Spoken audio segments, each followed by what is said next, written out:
Hello students, in the last session we have studied about the metallic and non-metallic properties. We know that it is the periodic property that is a trends in a modern periodic property we are studying here. This is the last periodic property we have to study. Last class itself we have studied how these metallic and non-metallic properties varies along the period and down the group.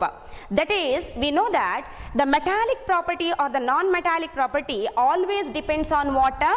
Electronegativity. It depends on the electronegativity. Now what is this electronegativity? We know electronegativity is the tendency of an atom to attract the electrons. It is the tendency of an atom to attract the electrons. Now how this tendency increases?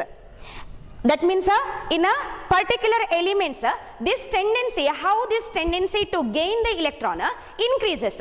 We have studied this, the tendency to gain the electron always increases as the nuclear force of attraction, what happens? Increases. As the nuclear force of attraction increases, tendency to gain the electron, nothing but the electronegativity also what happens? Increases. And we have studied the properties along the period and down the group, and we know that along the period from left to right, always atomic radii goes on decreases. Atomic radii goes on decreases. We have studied this. Now atomic radii decreases means distance between the center of the nucleus to the outermost shell containing the electron also what happens? Decreases.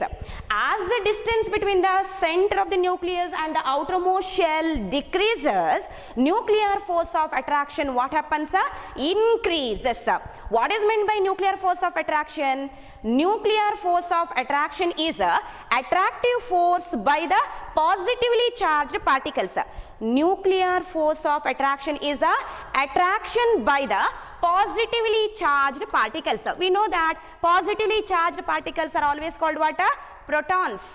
Positively charged particles are called as protons. As the attraction by the protons increases, tendency to gain the electrons, because we know that the electrons are always negatively charged. Hence, nuclear force increases means tendency to gain the electron increases. That tendency is always called what? Electronegativity. We have studied in the last class the metallic property as well as the non-metallic property always depends on the electronegativity. That is, higher the value of electronegativity, always the elements behaves as non-metals. Non-metals. Always the non-metals have got highest electronegativity. Non-metals have the highest tendency to gain the electrons. Therefore, what is the property of a metals? We know that the non-metals have the property to gain the electron means metals always have the tendency to lose the electrons. Always the metals, any of the metallic element if you consider, always these metals have the tendency to lose the electrons. Now why the tendency to lose the electron is maximum for the metals? We know that in the periodic table, metals are always placed towards the left side of the periodic table. And towards the right side of the periodic table, we can see so many non-metals, isn't it? Towards the right side of the periodic table, we can see what? Non-metals. And towards the left side of the periodic table, always which elements are present? Metallic elements are present. And we know that left side metallic elements are present means we have studied particular group if you consider first group, or it may be the second group, or it may be the next 12th group, that is here first, second, 13th onwards we will get the metalloids as well as the non-metals, isn't it? Now here the first, second, third, fourth, all these groups contains what? Particular number of metals. Now if I consider the first group, we know that from top to bottom, first group element means we can consider the lithium, that is the sodium, potassium, rubidium, cesium and francium. Now these are the first group elements. We know that as we move from top to bottom, what happens to the atomic size? Atomic size goes on increases, isn't it? From top to bottom, what happens? Atomic size goes on increases. What happens when the atomic size increases? Distance between the center of the nucleus to the outermost shell, what happens? Increases. Distance between the center of the nucleus and the outermost shell containing the electrons increases means nuclear force of attraction, nothing but attractive force by the protons, what happens? Decreases. Since the attractive force by the protons, that is the nuclear force of attraction, decreases, tendency to gain the electron becomes what? Less. Instead of that, since the nuclear force of attraction is less here, easily we can remove what? It can lose what? Electron from the outermost shell. Since the nuclear force of attraction is less, as the atomic size increases, outermost electrons, nothing but valence shell electrons, can be easily lost. Hence, always the metals have the tendency to lose the electrons.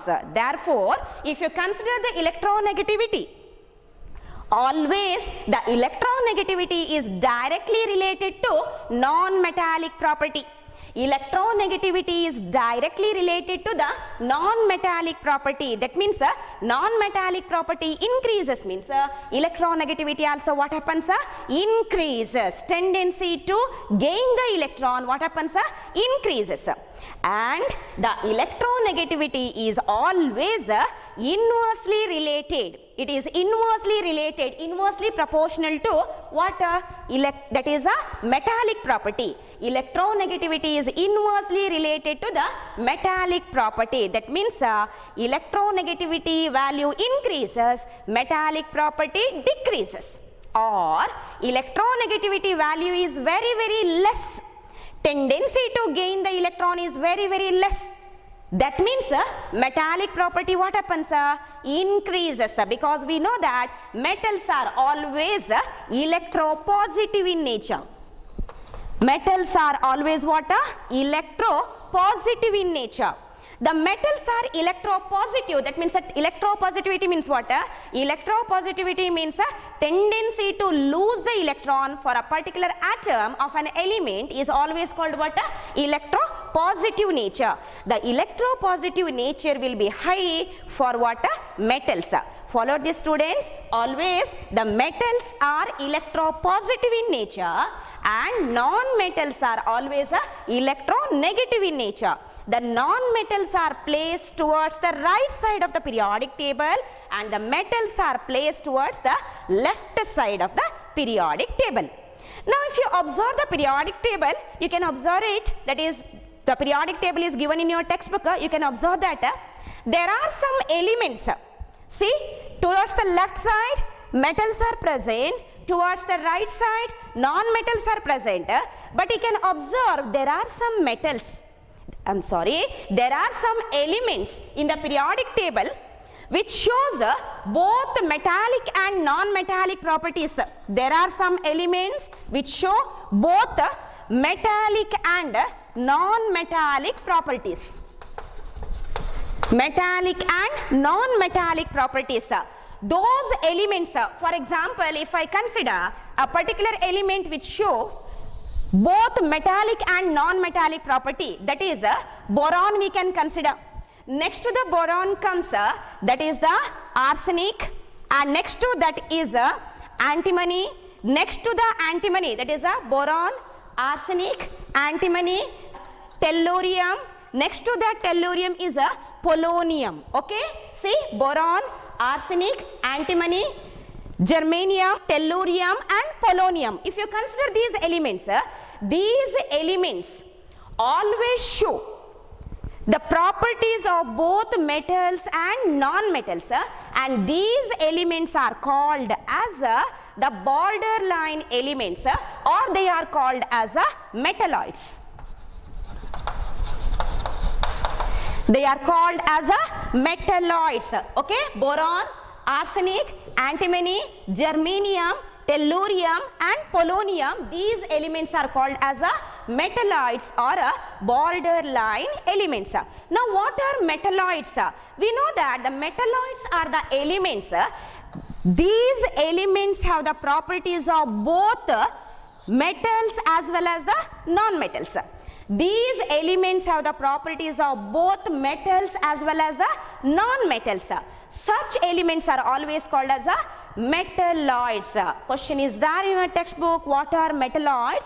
The metalloids are the elements which show the properties of both metals as well as the non-metals. Is it clear for you? Now, if you consider the arrangement of the elements in the periodic table, if you consider the arrangement of the elements in the periodic table, the arrangement of the elements in the periodic table means we know that there are 7 periods and 18 vertical columns called as groups. So nicely Henry Moseley has arranged these elements according to the increasing order of their atomic number, that we can also find out the oxides of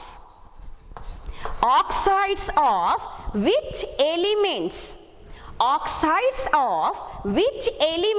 are acidic. Oxides of which elements are acidic, or oxides of which elements are basic.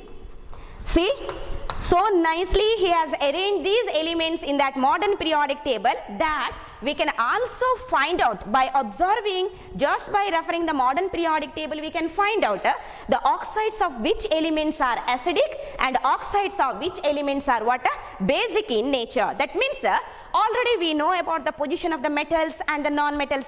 Towards the left side, the elements always shows which property? Metallic property. And as we move towards the right side, metallic property goes on decreases, and non-metallic property what happens? Increases, isn't it? That means by observing the position of the elements itself, we can find out whether the oxides of these elements are acidic or basic. How to find out this? Listen here, if I consider one of the element which belongs to the second group, one of the element which belongs to the second group, that is magnesium. Listen here, simplest example let us consider, that is a magnesium. Now oxide of magnesium means I have to write the formula MgO. Oxide of magnesium is a MgO because the valency of oxygen, we know that the outermost shell of oxygen contains how many electrons? 6 electrons. To reach the octet configuration, it requires how many electrons? 2 more electrons. And this magnesium, it belongs to the second group. Valence shell of the magnesium contains only 2 electrons. Hence, it can readily donate that 2 electrons. By donating that 2 electron to the oxygen, it can reach to the comfortable state. Hence, the magnesium oxide is a stable oxide with the formula MgO, where the oxygen, by gaining the 2 electron, it is in the form of -2. Magnesium, by losing the 2 electrons, it is in the form of +2. Hence, magnesium oxide, we know that it is the oxide of a metal magnesium. If this magnesium oxide combines with the water, okay, if it is dissolved in water, if it combines with water, what do we get? It combines with the water to produce magnesium hydroxide. See, magnesium oxide combines with the water to produce what? Magnesium hydroxide. Now, what is the nature of this magnesium hydroxide? Magnesium hydroxide is always alkaline in nature. Magnesium hydroxide is always alkaline in nature. What is meant by alkali? Alkali is nothing but a base, isn't it? Alkali is nothing but a base. Hence, magnesium hydroxide is an alkaline solution, or it is a base. Since the solution of the oxide of a magnesium is a metal. Not only magnesium, any of the oxide of a metal, if you consider, if it combines with the water to produce a particular solution, that solution will be always what? Alkali in nature. It is basic in nature. Therefore, always, only one example I have written here. Not only magnesium, any of the metallic oxide if you consider, always these metallic oxides are what? Basic in nature. Oxide of any metal if you consider, these oxides of the metals are always basic in nature. Understood? Along with this, any of the oxide of the metal if you consider, these oxides of the metals have the tendency to undergo the reaction with water, acids. Okay, they have the tendency to undergo the reaction with the acids. We know that any substance, any compound, if it undergoes a reaction with the acid, such a compound or such a substance is always called what? A base. A substance, if it reacts with the acid, is always called what? A base. Since metallic oxides have the tendency to undergo the reactions with the acids, all the metallic oxides are what? Basic in nature. Follow this now, students. A very important concept. The last part of the metallic and non-metallic property, they have given this. Okay, the oxide of any metal, if you consider, it is basic in nature. Why it is basic in nature? Solution of the oxide is always alkaline in nature. What is meant by alkali? Alkali is nothing but a base. Understood? Along with that, any of the metal oxide, if you consider, always they have the tendency to undergo the reaction with what? Acids. For example, if I consider the aluminium, what is that aluminium? Aluminium is also a metal, isn't it? This aluminium oxide means I have to write the formula. Aluminium, in the last session we have studied, what is the valency of aluminium? 3. Tendency to donate how many electrons? 3 electrons, isn't it? 3 plus state. Tendency to donate 3 electrons. Oxygen, tendency to gain how many electron? 2 electron. Gain of electron, extra 2 electrons it gains, isn't it? Minus 2. Tendency to lose the electron, number of electron decreases. How many electrons gets lost here? 3. But number of protons remains same, therefore 3 plus. What is the formula of aluminium oxide? We have to cross, that is the numbers here, isn't it? We have to cancel this plus and minus, just we have to intercross the numbers. That means the formula becomes Al2O3. See, this is the formula of what? Aluminium oxide with the formula Al2O3. Clear for you? This aluminium oxide, oxide of a metal it is, isn't it? Hence, it is also water, basic in nature. In water, it forms a basic solution that is nothing but aluminium hydroxide with the formula AlOH thrice. Aluminium hydroxide, alkaline solution, a basic solution, and also this aluminium oxide has a tendency to undergo the reaction with water, that is a acid. Hence, it is also basic in nature. Along with that, some difference is there in this aluminium oxide. It is a amphoteric also because it has a tendency to undergo the reaction even with water, base also, because it is a amphoteric oxide. No need of studying about that amphoteric oxide, just we can consider the basic nature. Understood? Now, this is about the oxides of the metals. Always the oxides of the metals are what? Basic in nature. Clear? Now we have to consider the oxides of the non-metals. Where these non-metals are placed in the periodic table, non-metallic elements are always placed towards the right side of the periodic table, isn't it? As we move from left to right direction, metallic property goes on, decreases. Non-metallic property, what happens? Increases. That means the non-metals are towards the right direction of the periodic table, right position of the periodic table. That means if I consider one of the non-metals, simplest example we can consider, that is a carbon. We know this carbon is a non-metal. Okay, the oxide of carbon means a highly stable oxide form of carbon is a carbon dioxide. It also forms carbon monoxide, but on complete combustion always it produces what?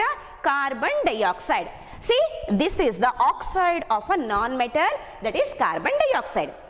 Now, what is the nature of the oxide of a non-metal? If you consider the metal, always oxides are what?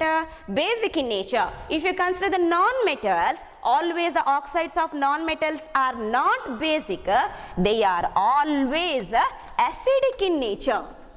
Oxides of the non-metals are acidic in nature. Why these oxides are acidic? Let us study that now. For example, that is a carbon dioxide. If it is dissolved in water, if this carbon dioxide is dissolved in water, what do we get?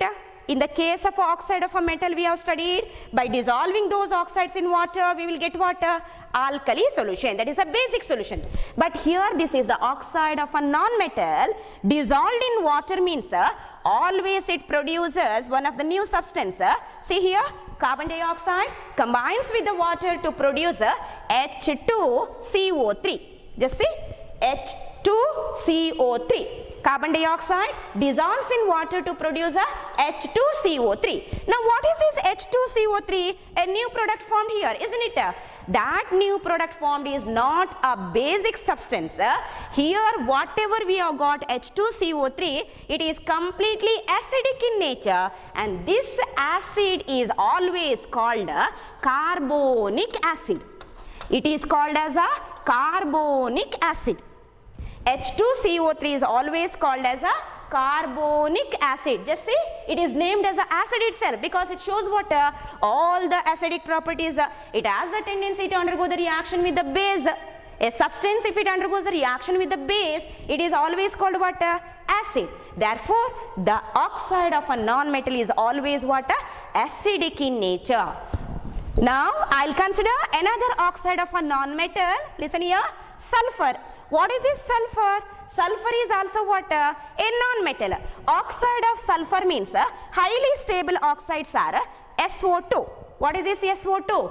Sulfur dioxide. Or we can write another highly stable oxide of sulfur. What is that? SO3. What is this SO3? Sulfur trioxide. See, if you consider both of these oxides of sulfur, stable oxides only.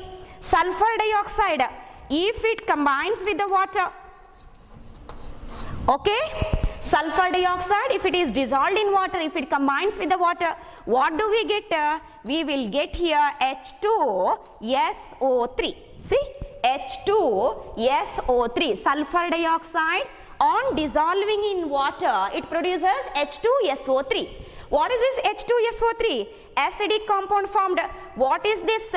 It is always called sulfurous acid. Okay, H2SO3 is always called sulfurous acid. Instead of that, if I consider the another oxide of sulfur, that is the another stable form, SO3. What is the name of SO3? Sulfur trioxide. If this sulfur trioxide is dissolved in water, see, this is also the oxide of non-metal only, isn't it? Whenever it combines with the water, it has to produce what? Acidic compound. That means here also we will get one of the acidic compound only. Which acidic compound we will get? The acidic compound here we will get is H2SO4. What is that H2SO4? Sulfuric acid. See, this is the sulfuric acid, and here this is the sulfurous acid. That means any of the oxide of the non-metal, if you consider, always oxides of the non-metals are what?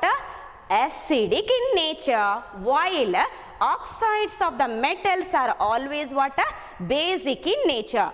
You should study this, very important concept this is. You have to find out the nature of the oxide just by observing the modern periodic table. Just you have to find out whether the element present along with the oxygen is a metal or a non-metal. Just you have to find out whether the element present along with the oxygen is a metal or a non-metal. If it is a metal along with the oxygen, okay, always it is what? A basic. If it is a non-metal along with the oxygen, it is always what? A acidic. Dear students, by this we have completed all the concepts they have given in your textbook about the modern periodic table. Okay, now after studying this modern periodic table, we know that whatever the properties we have studied, whatever the variations we have studied along the period and down the group, all those properties are due to the arrangement made by Henry Moseley. That is, the arrangement is based on what? Atomic number. How he has arranged in the increasing order of what? Atomic number. All those variations, all those properties we have studied, that is based on what? Increasing order of a atomic number. Hence, the atomic number is the main concept here upon which he has made a beautiful arrangement of the elements called as a modern periodic table. Hence, all the properties of the elements depends on the atomic number, that is nothing but the number of valence electrons present in the valence shell. That means we can study now one of the very important law. That law is called as a modern periodic law. Okay, we have studied all the concept regarding the modern periodic table. Now we know that law also, that is a modern periodic law. Modern periodic law. Okay, let us study that now, modern periodic law. What is the statement of this modern periodic law? We know that all the properties of the elements are based on what? Atomic number. Means the modern periodic law says that the periodic properties, what are those periodic properties? Physical, it may be the physical property or it may be the chemical property. That is the periodic properties of the elements. The properties of the elements, it may be the physical or chemical. The properties of the elements are always the periodic function of their atomic number. Properties of the elements, physical properties or the chemical properties of the elements are always periodic function of their atomic number. That means once he arranged those elements in the increasing order of the atomic number, so many properties we can study easily just by observing what? Position of the elements in the periodic table. Position of the elements in the periodic table. By this, I'll conclude the explanation given in the modern periodic table. Okay, whatever the concept they have given in your textbook, we have studied in detail. Now we have to check some of the questions given in your textbook. Students, just refer the textbook for the questions given in your textbook. Okay, now before that questions, let us study the activity regarding what? The metallic and non-metallic properties. Activity they have given in your textbook. I think page number 34, I think the activity, some activity 33 and 34, some of the activity they have given regarding the metallic and non-metallic properties. Okay, the first activity, that is activity number 5.11. Just see here the activity number 5.11. First question they have given here is, how would the tendency to gain the electrons change as you go from left to right across a period? Question you have followed now. How would the tendency to gain the electrons change as we go from left to right across a period? Tendency to gain the electron they have given, isn't it? Listen here students, we have studied the concept regarding this. Explanation we have studied. What happens to the electronegativity? Gain tendency is nothing but a electronegativity as we move from left to right, isn't it? As we move from left to right, atomic size what happens? Goes on, decreases. Atomic size decreases means nuclear force of attraction what happens? Goes on, increases. Nuclear force of attraction increases means tendency to gain the electron what happens? Increases. Understood? Tendency to gain the electron increases, electronegativity increases. The question is, they have given here, how would the tendency to gain the electrons change as we go from left to right? Tendency to gain the electron, what happens as we move from left to right? Tendency to gain the electron always increases. Why it increases? Atomic size decreases, nuclear force of attraction increases. Followed now? The second question they have given here is, how would the tendency to gain the electrons change as you go down the group? How would the tendency to gain the electrons change as we go down the group? Listen here, down the group means what happens to the atomic size? Listen here, down the group, atomic size always what happens? Goes on, increases. See, down the group, atomic size of the elements goes on, increases. Atomic size increases means nuclear force of attraction decreases. Nuclear force of attraction decreases. As the nuclear force of attraction decreases, tendency to gain the electrons, what happens? Decreases as we go from top to bottom along the group. Okay, tendency to gain the electrons, what happens? Decreases since the atomic size goes on increases, nuclear force of attraction decreases. Follow this activity 5.11. Next, move on to the next activity they have given. Activity 5.10. Yes. See here, how do you think the tendency to lose the electrons changes in a group? Tendency to lose. Now in the previous concept you have studied tendency to gain. Now tendency to lose the electron. Listen here. Now if I consider the tendency to lose the electron in a group, see what happens in the group? Just you have to remember about the variation in the atomic size. That gives the reason for all the questions. Just you have to remember the variation of what? Atomic size. Listen here students, along the group what happens? From top to bottom what happens? Atomic size goes on increases, isn't it?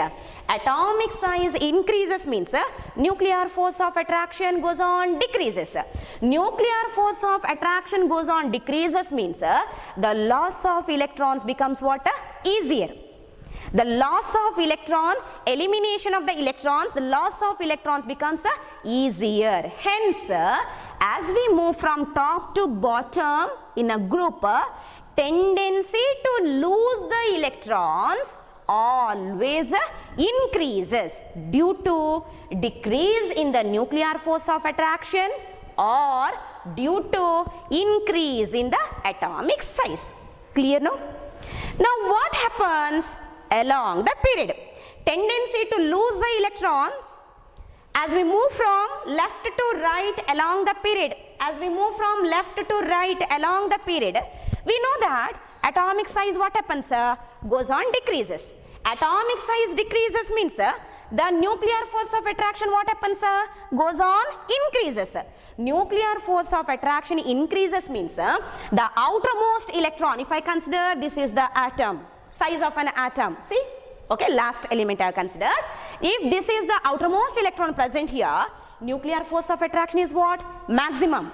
Since the nuclear force of attraction is maximum, the positively charged particles present in the nucleus can tightly hold this outermost electron also.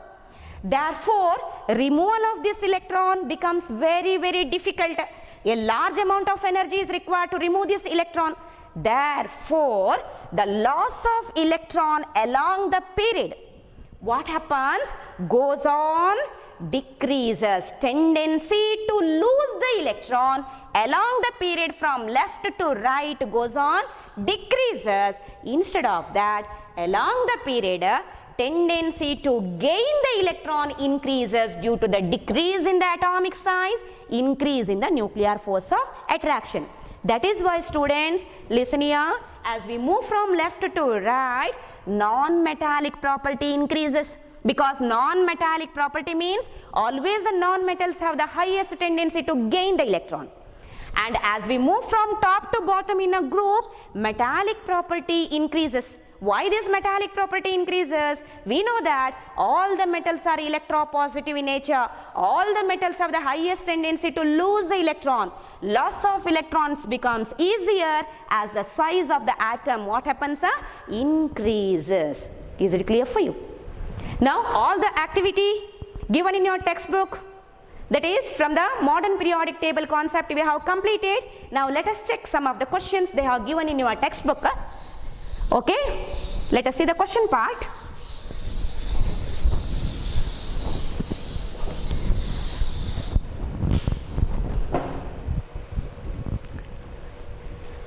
Question number second, just refer the textbook.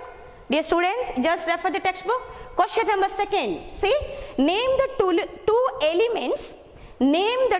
elements you would expect to show the chemical reactions similar to magnesium.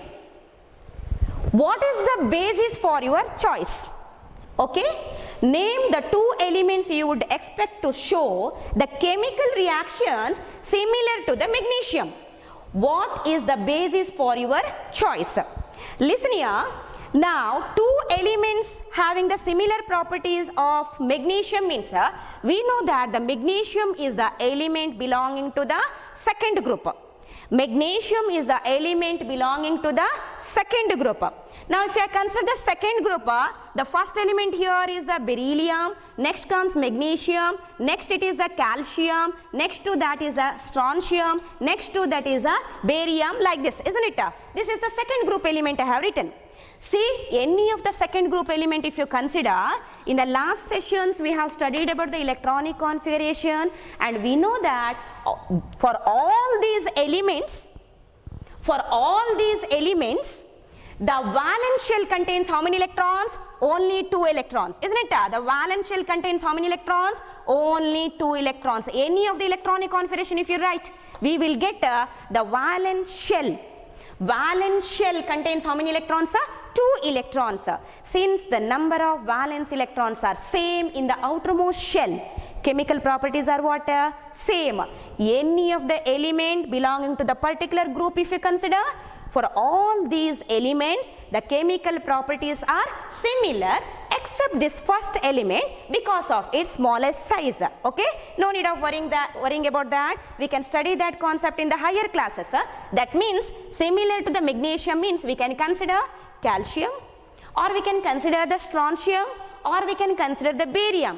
Two examples they have given, two elements, we can write calcium and strontium, or we can write strontium and barium, or we can write any of these three, or we can also include the beryllium, but there are some exceptions in the property of beryllium because of its what? Smallest size compared to the other elements. I hope this answer will be clear for you. Okay, now next move on to the next question. See, name 3 elements that have a single electron in their outermost shell. You know this, you have studied so many times, we have written the electronic configuration, isn't it? That means the elements with a single electron in their outermost shell means those elements belongs to which group? Yes, the answer is first group. All those elements are what? First group elements. So we know that the first group elements have got the 1 electron or the single electron in the outermost shell.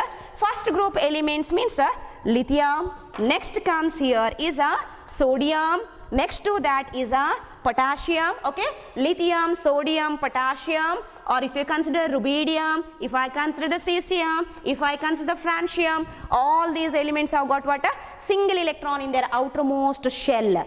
Therefore, you can consider any of these elements which contains what? A single electron in their outermost shell, lithium or sodium or potassium or rubidium, etc. Okay. Next, 2 elements that have 2 electrons in their outermost shell.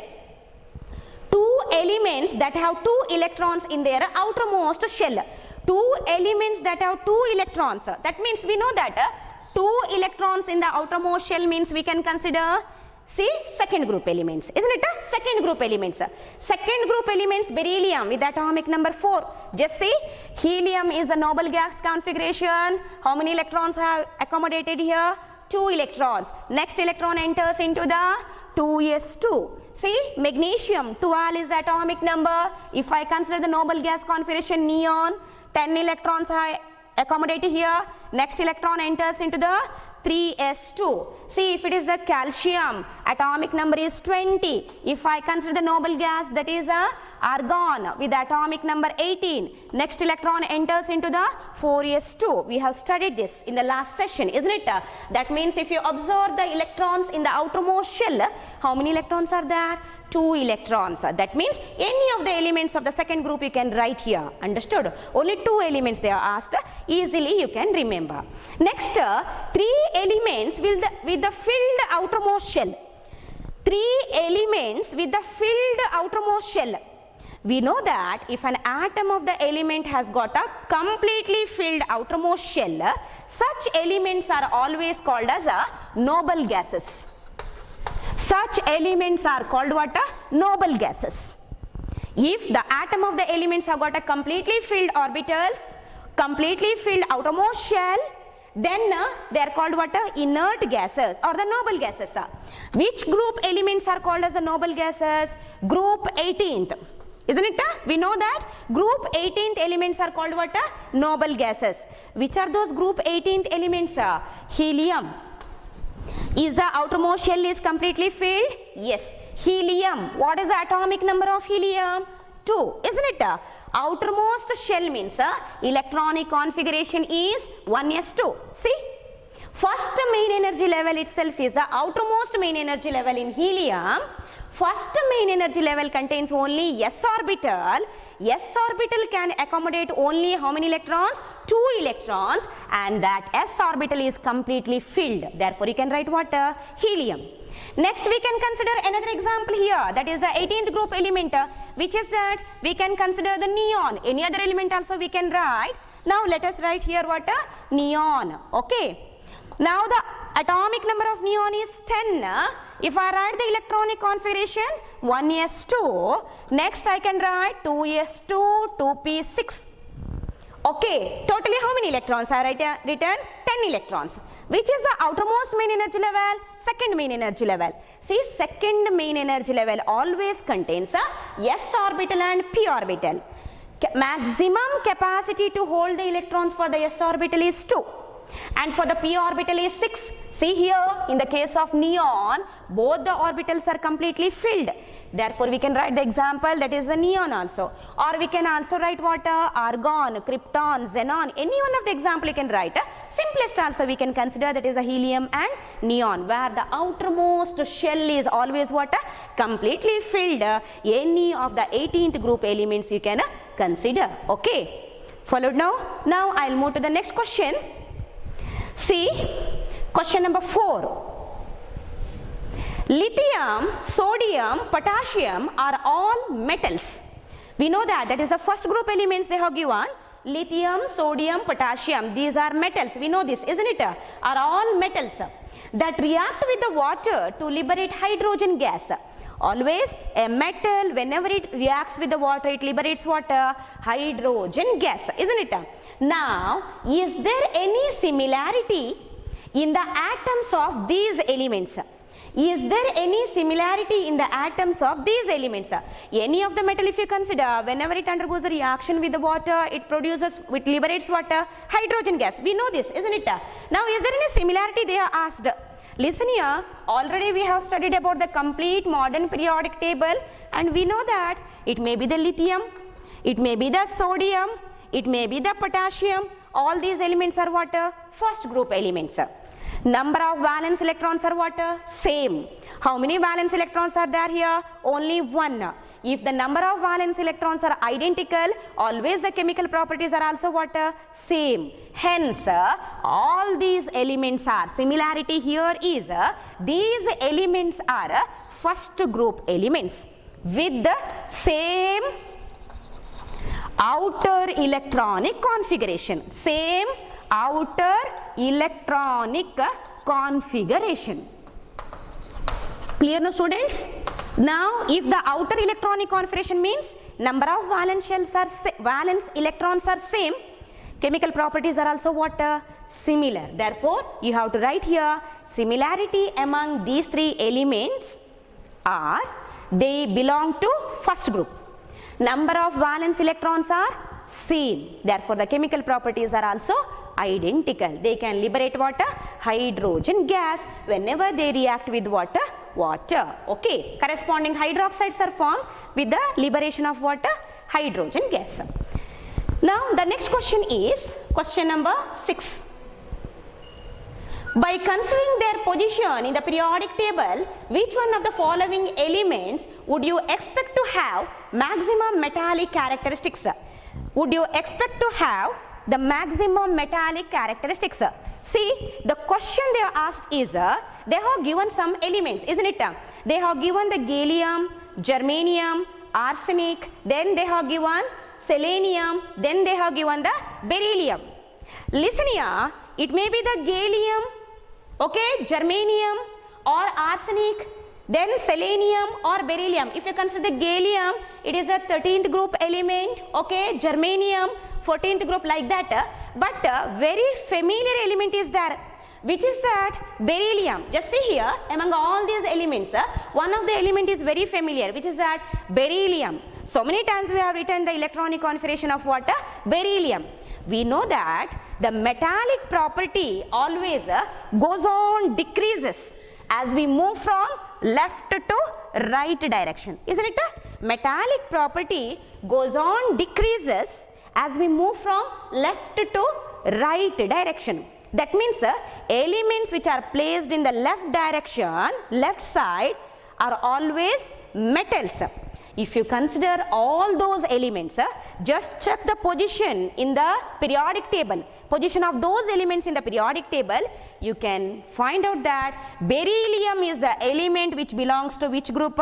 Second group. See, this is the first group element I have written, no? Now here it is the second group element, means see here, we will get what? Beryllium. That means metallic property is highest for the elements which are towards the left side. See, this is the second group element. Next you can consider gallium, germanium, etc. They comes under, that is the 13th, 14th, 15th group, like that. Okay, that means left to right, metallic property what happens? Decreases. Hence, which has got a maximum metallic character among all those elements? That is for the beryllium. Understood? Just you have to remember the position. Just you have to remember the groups, different groups. The elements belongs to which group? By that we can find out the metallic property, or we can find out what? Non-metallic property. Students, we have completed all the questions given in your textbook. Okay. Now in the first part of the chapter, they have given about the history of Newland, Dobrenier and Mendeleev's law and periodic table. I didn't explain about that. We have studied here just the modern periodic table in detail, which is a very important concept of classification of what? Elements. Thank you, students, and also a lot of thanks to Shri Ajay Shastri sir, Supreet sir, as well as one more sir, that is Abhishek sir, for the beautiful recording of these sessions. Thank you.